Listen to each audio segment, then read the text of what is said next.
Welcome, everyone.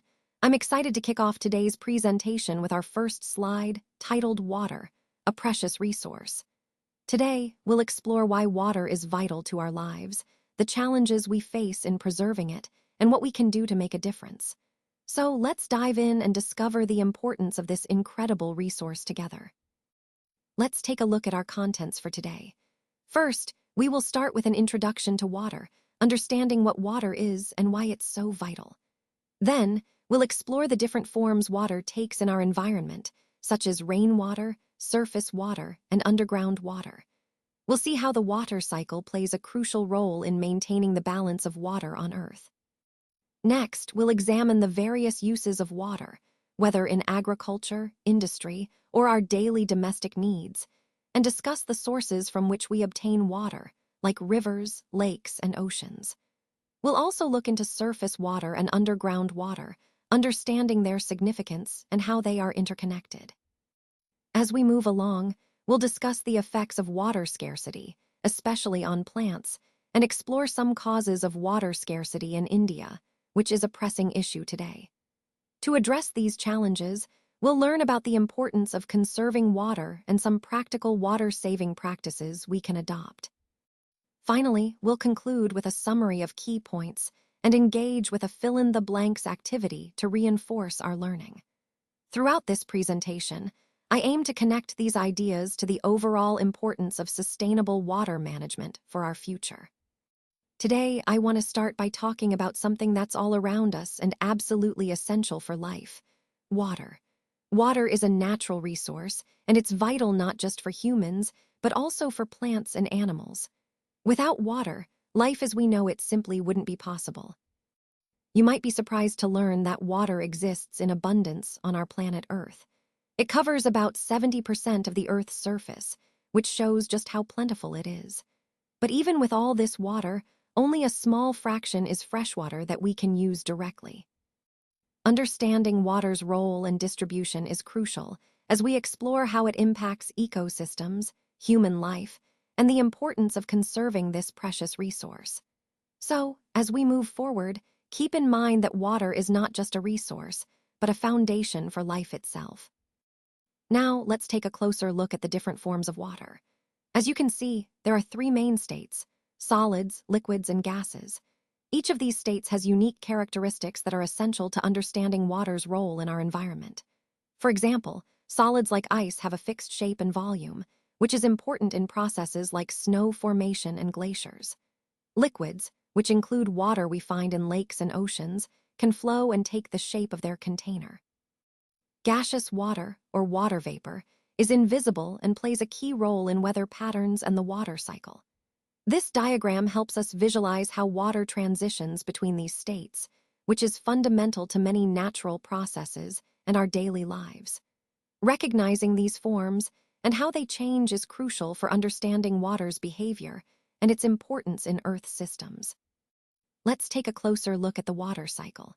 So, what exactly is the water cycle? It's the continuous movement of water within our environment. This process is vital because it keeps water moving through different stages, ensuring that water is always available in different forms. When we talk about the water cycle, we're referring to this ongoing circulation that happens naturally all around us. It involves key processes like evaporation, where water turns into vapor and rises into the atmosphere; condensation, where water vapor cools and forms clouds; and precipitation, when water falls back to the earth as rain or snow. This cycle is fundamental to sustaining life on our planet, connecting all aspects of our environment. It's also a perfect example of how natural systems are interconnected, which ties into our overall theme of understanding how Earth's processes work together seamlessly. Now, let's explore the stages of the water cycle. First, we have evaporation, which is the process where liquid water turns into vapor. This happens when the sun heats up water in rivers, lakes, or oceans, causing it to rise into the air as vapor. It's a crucial step because it helps move water from the surface into the atmosphere. Next, we have precipitation. This is when water that has condensed in the clouds becomes heavy enough to fall back to the ground as rain, snow, sleet, or hail. Precipitation is essential because it replenishes water on land, supporting ecosystems and human needs alike. Then there's condensation, which is the process of vapor cooling down and transforming back into liquid water. This is what forms clouds in the sky. Without condensation, we wouldn't have those visible clouds that are so familiar to us. Finally, we have transpiration. This is the process where water is lost from plants through tiny openings in their leaves, called stomata. Transpiration is like a plant's way of releasing excess water vapor into the air, contributing to the humidity and overall movement of water in the cycle. All these stages are interconnected, creating a continuous loop that sustains life on Earth. Understanding these processes helps us appreciate how water moves through our environment and supports all living things. Now let's take a closer look at the various uses of water and how they contribute to our daily lives. Broadly speaking, water usage can be categorized into three main areas: agricultural, domestic, and industrial. Starting with domestic needs, which make up about 70% of water use. This includes everything from drinking and cooking to cleaning and bathing, basically, all the water we use in our homes. It's clear that our daily routines rely heavily on water availability. Next, we have agricultural needs, accounting for around 22%. Water here is essential for irrigation, livestock, and crop production. Without adequate water for farming, food security becomes a challenge, so agriculture plays a significant role in water consumption. Finally, industrial needs comprise roughly 8%. Industries use water for manufacturing processes, cooling machinery, and other operational needs. Even though this is a smaller percentage compared to domestic and agricultural uses, industrial water use can have a major impact on water resources, especially in heavily industrialized areas. As we consider the overall picture, it's evident that domestic use dominates water consumption, but agriculture and industry also play vital roles.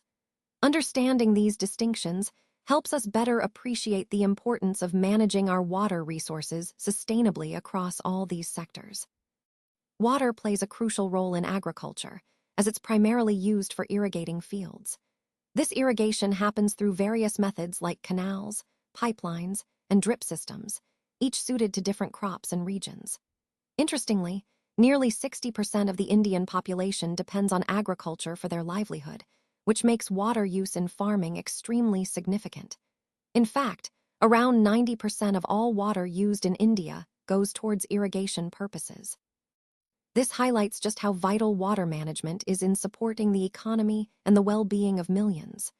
Throughout this presentation, we've seen how water resource management directly impacts various sectors, and agriculture is a prime example of that. Effective irrigation not only sustains crops, but also underpins the livelihoods of a large portion of our population. Let's take a closer look at the percentage of water in different living organisms. As we see here, a typical tree contains about 60% water. This high water content is essential for processes like nutrient transport and photosynthesis. Moving on, tomatoes have an even higher water content, around 90%, which is why they feel so juicy and are so vital in our diets. Interestingly, elephants are composed of approximately 80% water, highlighting how important water is for large animals to maintain their bodily functions. These percentages illustrate how water is fundamental to life at every level, from plants to animals, and directly connect to our broader theme of how vital water is for sustaining life on Earth. Now, let's talk about domestic use of water. Water plays a crucial role in our daily lives, whether it's for cooking, bathing, cleaning, or other household activities. It's something we rely on constantly to maintain hygiene and carry out essential chores. Most of the time, this water is supplied to us either by the municipality, which ensures a steady flow of clean water, or from private sources like wells and bore wells, especially in rural areas. Understanding where our water comes from and how we use it at home helps us appreciate the importance of managing this vital resource wisely. It also ties back to the larger theme of water conservation and sustainable usage, which is critical for our future. Water plays a crucial role in various industrial processes. It's used as a raw material, meaning it's directly involved in the production of many goods. It also acts as a solvent, helping to dissolve substances during manufacturing. Additionally, water is essential as a coolant to prevent machinery from overheating. And of course, water is vital in generating electricity, especially in hydroelectric power plants. Overall, this highlights just how integral water is to industrial operations and how its proper management is key to sustainable development. Let's start with the word solvent. A solvent is any substance that can dissolve another substance, turning it into a solution. For example, water is often called the universal solvent because it can dissolve many different materials. Understanding solvents is crucial because they play a key role in many industrial and scientific processes. Now, moving on to coolant. A coolant is a liquid used specifically for cooling machines and equipment. Its main purpose is to absorb heat and prevent overheating, which helps keep machinery running smoothly and efficiently. Coolants are essential in engines, computers, and manufacturing processes to maintain optimal operating temperatures. Both solvents and coolants are examples of liquids that serve specialized functions. Recognizing their roles helps us understand how different substances are used in various applications to improve performance and safety, which ties back to our overall theme of effective material use and management. Let's talk about the sources of water on our planet. Precipitation, whether it falls as rain or snow, is the primary way that fresh water is supplied to Earth. This water then makes its way across the land, often ending up in rivers that eventually flow back into the oceans. Understanding where our water comes from is crucial because it helps us see the balance of the water cycle. The main sources can be grouped into two categories: surface water, which includes rivers, lakes, and streams, and underground water, also known as subsoil water or groundwater.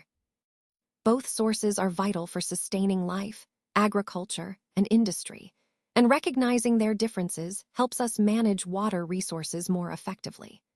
This interconnected cycle of water being stored above and below the ground is fundamental to maintaining a healthy environment and supporting all living things on Earth. Let's talk about surface water, which is the water that's found on the surface of the Earth. It's a crucial part of our water resources. Surface water can be classified into three main types. First, there's rainwater, which falls directly from the sky and is a vital source of fresh water in many regions. Then, we have river and lake water, which are freshwater bodies that support ecosystems, agriculture, and human consumption. Finally, there's sea and ocean water, which covers the majority of our planet's surface. Although ocean water is salty and not directly usable for drinking, it plays a key role in the Earth's climate and water cycle. Understanding these different types helps us see the importance of managing and conserving surface water resources, especially as they are vital for sustaining life and supporting our environment. Rainwater is actually the purest form of water we can find. When water from seas and rivers evaporates because of the heat from the sun, it leaves behind most of its impurities. This process of evaporation effectively purifies the water. Then, when this vapor cools and falls back to the earth as precipitation, it does something interesting. The first showers, in particular, help dissolve certain gases that are present in the air. They also bring down suspended impurities that are floating in the atmosphere. This natural cleansing process is quite important because it highlights how rainwater can be relatively clean compared to other sources. It also ties into our overall theme of water purity and the importance of understanding natural purification methods. So, in essence, rainwater's journey from vapor to rain plays a key role in maintaining clean water sources in our environment. Let's talk about river and lake water. The water in these bodies primarily comes from two main sources. First, there's rainfall, which directly feeds into rivers and lakes. Second, a significant source is the melting of snow and glaciers on the mountains. When the snow and ice melt, they release water that flows down into rivers and lakes, replenishing these vital water sources. This process is especially important in mountainous regions, where glaciers act as natural water reservoirs. Understanding where this water comes from helps us see how interconnected our water systems are with weather patterns and climate. It also highlights the importance of preserving mountain environments, as they play a crucial role in maintaining the flow of freshwater to our rivers and lakes. Oceans are an incredibly vast store of water, covering most of our planet's surface. When we think about the volume of water they contain, we're talking about millions of liters, which is truly staggering. However, it's important to remember that this water is salty, or salty enough that it's not suitable for drinking or for most types of farming. The salt content makes it unfit for domestic or agricultural use, which is a crucial point to understand. This highlights why fresh water sources like rivers and lakes are so vital for our everyday needs. So, even though oceans hold the majority of Earth's water, their saltiness limits their direct use, emphasizing the importance of conserving and managing our freshwater resources carefully. This connects to the larger theme of understanding different water sources and their roles in sustaining life on Earth. Now, let's explore underground water or subsoil water. Groundwater is essentially the water that exists beneath the surface of the Earth, where the soil and rocks are completely saturated with water. This saturation happens because rainwater seeps down through the topsoil and filters through layers of rocks like limestone, sand, and gravel. As it moves downward, it eventually collects on top of layers that are non-porous, meaning they don't allow water to pass through easily. The upper boundary of this underground water is called the water table. Think of it as the surface level where the soil and rock are just saturated with water. The water stored underground in these layers is known as an aquifer, which is a crucial source of fresh water for many communities. Understanding underground water is vital because it forms a significant part of our water resources, especially when surface water is scarce. It also connects to the overall theme of sustainable water management, reminding us of the importance of protecting these hidden reservoirs beneath our feet. Let's talk about water scarcity, which is basically when there isn't enough water to meet our normal needs. Even though water is a renewable resource, meaning it can be replenished naturally, we're seeing this scarcity becoming more common. Why is that? Well, factors like rapid population growth, expanding industries, agricultural activities, and deforestation all play a role. As these increase, they put more stress on our water resources. And the consequences are quite serious. When water is scarce, plant growth suffers because plants need water to thrive. This leads to lower food production, and in extreme cases, can even cause famine. So water scarcity isn't just about not having enough water. It's about how these increasing demands are threatening our food security and overall well-being. It ties back to our overall theme of sustainability and the urgent need to manage our resources wisely. Now, let's take a closer look at some of the key causes of water scarcity in India. One major factor is the uncontrolled use of borewell technology for extracting groundwater. Many farmers and industries rely heavily on borewells, often drilling deep into the ground without regulation, which leads to rapid depletion of underground water sources. Another significant issue is pollution of freshwater resources. Contamination from industrial waste, sewage, and agricultural runoff makes much of our water unsafe for consumption and reduces the available clean water for daily use. Lastly, there's a lack of effective measures for water conservation. Despite the growing demand, there aren't enough widespread practices or policies to conserve water, manage usage wisely, or recycle water. All these factors combined pose serious challenges to ensuring sustainable water availability for India's future. Connecting these points to our overall theme, it's clear that addressing water scarcity requires a comprehensive approach. Regulating groundwater extraction, preventing pollution, and promoting water conservation efforts are all crucial steps. You might have seen potted plants wilting or even drying up if they don't get water for just a few days. That's because water is essential for plants to absorb nutrients from the soil and to make their food through photosynthesis. Without enough water, their growth gets stunted, and they can't produce enough food. This leads to decreased crop yields and, in extreme cases, famine. So, when we talk about water scarcity, it's not just a problem for humans. It directly impacts plant health, food security, and the overall balance of ecosystems. This highlights how crucial water is for sustaining life and the importance of managing our water resources wisely. Let's talk about conserving water, which is essential for our environment and sustainability. One simple way we can save water is by avoiding wastage, turning off taps when they're not in use, and being mindful of how much water we use daily. Another important step is repairing leaking taps promptly, because even a small leak can waste a lot of water over time. Additionally, when watering plants, it's much better to do so drop by drop, ensuring the water goes directly to the roots and isn't wasted.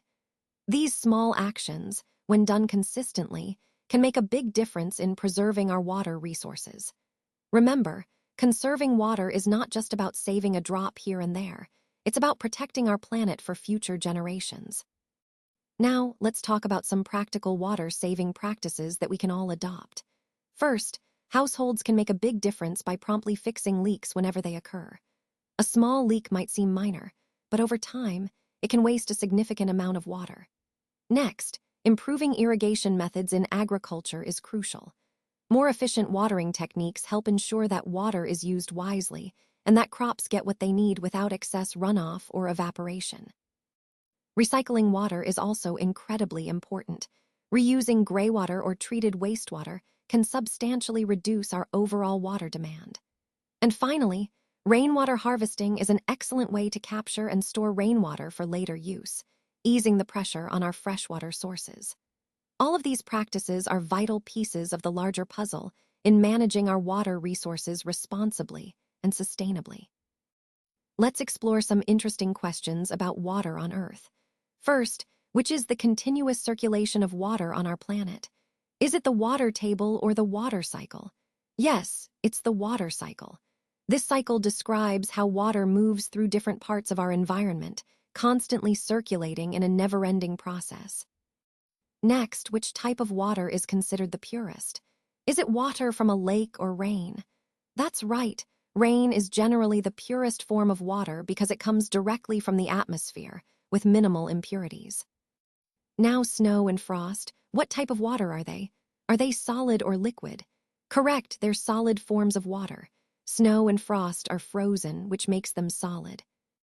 Finally, most of the water on Earth, what kind of water is it? Is it found mainly in seas and oceans, or in ponds and rivers? Exactly, most of Earth's water is in seas and oceans. These large bodies hold the vast majority of water, playing a crucial role in the planet's water distribution.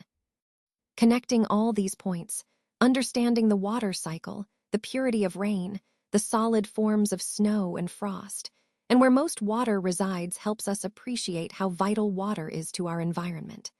It's essential for life and influences many aspects of our world. All right, as we wrap up, I want to emphasize that this is the conclusion of our journey today. We've covered the key points, tying together the main ideas and insights we've discussed.